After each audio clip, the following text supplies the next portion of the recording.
Durog in just 9 moves. Grabe po ang ginawa ni Grandmaster Fabiano Caruana kay Grandmaster Ali Reza Virulya sa kakatapos lang ng Champion Chess Tour Grand Slam Master 2024. Naglaban po sila sa quarterfinals eh. Grabe! Ang tindi po nito, talagang mabibigla kayo. Kasi kahit pala Super Grandmaster, natatalo ng ganito. Ano ang nangyari? Tingnan niyo pong mabuti. Puti po dito si Fabiano Caruana, ang tinira niya C4. English opening na sinagot ng C6. Pagka knight F3, nag D5. So nakita niyo yung approach ni Aleresa para po itong Slav na karokan. Ayan. So pagka D5 po, nag G3 lang si Poppy. Na sinagod ng Bishop G4, lumabas agad yung Bishop. Kadalasan po talaga nilalabas yan para makapag E6. At bago mag E6, hindi po nakakulong yung Bishop doon. Pero since hindi naman yan nakapin eh. E di tumalon yung kabayo, nag-knight E5, threatening the Bishop, napatakbo sa Bishop F5. At eto na po. Alam nyo ba na pag yung Bishop po lumalabas ng maaga sa slab, meron pong play ang white na Queen B3, dagdag pressure po yan doon dahil lumabas na nga yung bishop eh. At kadalasan para madepensahan yan, ang ginagawa, Queen C7.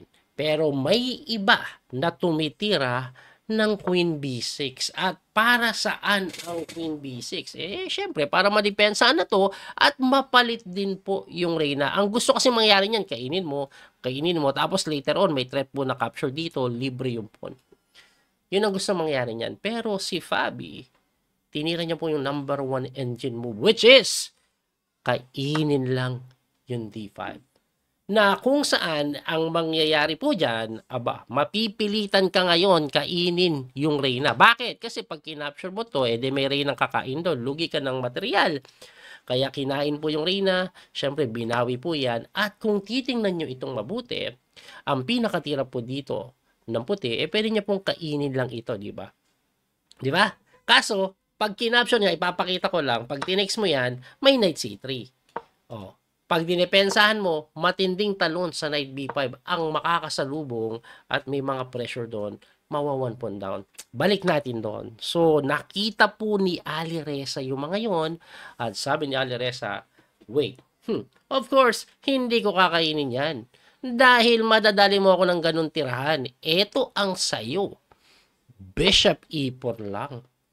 Inatakin niya na yung tore at pwede niyang kainin yung pawn ng bishop na kung saan nakabitin pa yung isolated pawn doon, no? Double isolated, so napakaganda nun. Pero dito na po nagsimula ang matinding kalbaryo ni Ali Reza dahil may napakaganda palang brilliancy move ito pong si Fabi. Napakatindi.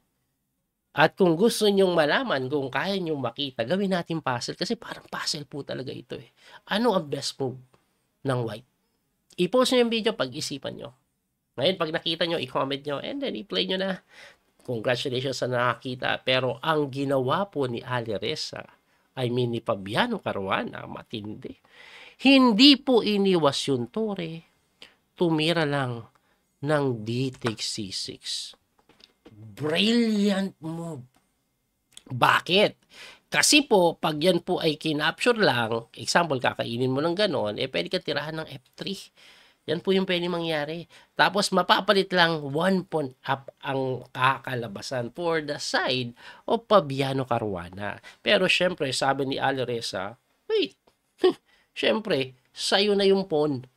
Akin yung tore mo. Siya po ay nag-bishop takes H1, na kung saan naging dahilan para sa susunod na tira si Ali Reza maparesign.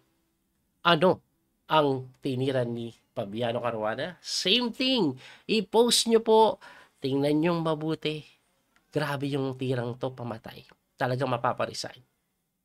Pag nakita nyo na po, i-play nyo na. Ito po yung ginawa. Goodbye, Ali Reza. Binigay ko yung isang tore. Hindi pa ako kontento dyan. Ito pang isa.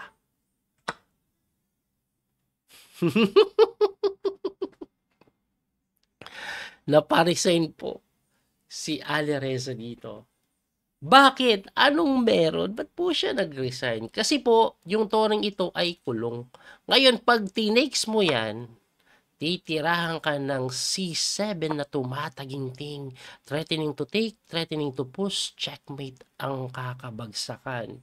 Yun po ang mangyayari dyan. Of course, pwede pang makasurvive yan. Like, itulak mo to. Kaso pagka-capture with promotion, kahit mag-king move ka, nakaligtas ka man. Kahit nga ata simpleng capture lang san tambak na, sandamukal na ang kalamangan.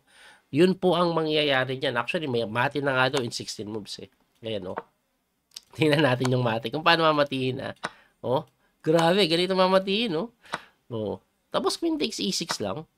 Pagka bishop b4 check, knight c3 lang. Pagka takes, takes lang. Pagka takes, queen c4. Grabe yung pagkamati.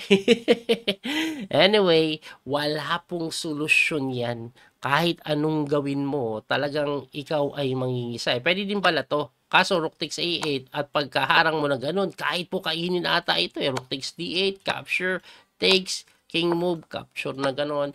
Ito po ay maliwanag na isang pyesa. Ayun po ang mangyayari. So, wow. Grabe, no? Hindi lang isang pyesa lang, mga parang napakaraming pawn. Wow. Ang tindi ng ginawa ni Ali Reza ni Fabiano Caruana na yon, nakakabilib. Kayo, naranasan niyo na ba yung ganito? Yung kalaban niyo pumasok sa opening trap. Ang saya niyan. Anyway, muli ito po yung Coach Philip Master Daniel Causo. Hanggang sa muling pagkikita. God bless po mga kabiyahe. Don't forget to like and share, follow and subscribe. Abangan nyo po yung mga parating na torneo, yung Speedchess Championship, na kung saan kasali po halos silang lahat. Magnus, Nakamura, Wesley, Nepo, MBL, Caruana, Ali Reza. Almost everyone is there playing. Kita-kits po tayo doon. God bless po. Don't forget to like and share. Follow and subscribe. Bye-bye. That little mouse, 'cause I'm an albatross.